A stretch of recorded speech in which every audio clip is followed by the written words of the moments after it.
Keenam, desain plat penerus. Kemudian kekuatan geser zona panel, pengecekan double row plate. Ya sebenarnya ini bisa diabaikan ya, yang nomor 8. Jadi langsung ke 9 strong column weak beam. Kenapa di nomor 8 ditiadakan? Karena kita bisa gunakan stiffener. Baik, satu, penentuan letak ukuran sendi plastis. Nah, kita menghitung jarak sendi plastis dari muka kolom. Nah, maka itu kalau kita lihat nah di sini ya, di gambar ini, nah kita harus cari muka kolom. Ya, muka kolom berarti yang ini muka kolom ya. Ya, jadi sendi plastis adalah dari muka kolom. Ya, kalau dihitung-hitung kurang lebih antara 30 cm sampai 60 cm ya, cuman sependek itu. Artinya apa? LS ini jangan sampai mengganggu keberadaan sendi plastis. Karena ini kan stiffener malah memperkaku ya. Nah, kita nggak mengharapkan jadi elemen securingnya malah berantakan gara-gara kita salah menghitung panjangnya LS-nya.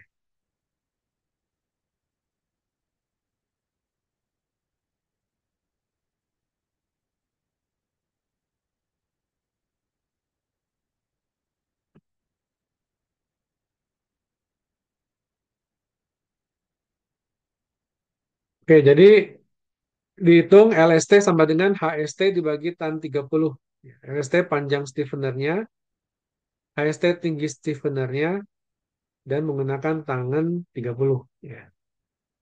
Kemudian hitung panjang sendi plastis SH, yaitu LST ditambah TP. Nah, jadi ini LST ditambah TP, tebel plat. Nah, itu adalah HST. Ya. Adalah SH, maaf. LST ditambah tebel plat adalah SH, panjang sendi plastis. Nah, ini yang mau kita lokasikan panjang sendi plastis. Lalu jarak antara sendi plastis yang di sisi kiri maupun di sisi kanan. Nah, ini contoh penampang baloknya, sisi kiri dan sisi kanan. NI atau NJ ya kalau di ITEPS ya. Nah, ini jadi L, L itu adalah bentang antar kolom ya, bentang antar kolom L dikurang DC dikurang 2 dikali SH.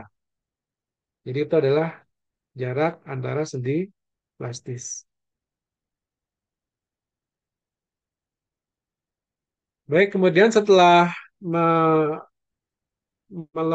menentukan letak sendi plastis dan memastikan bahwa stiffener tidak mengganggu keberadaan sendi plastis, maka kita lanjutkan dengan menghitung gaya-gaya. Pertama adalah menghitung momen probable, adalah momen maksimum pada pusat penampang balok yang tereduksi.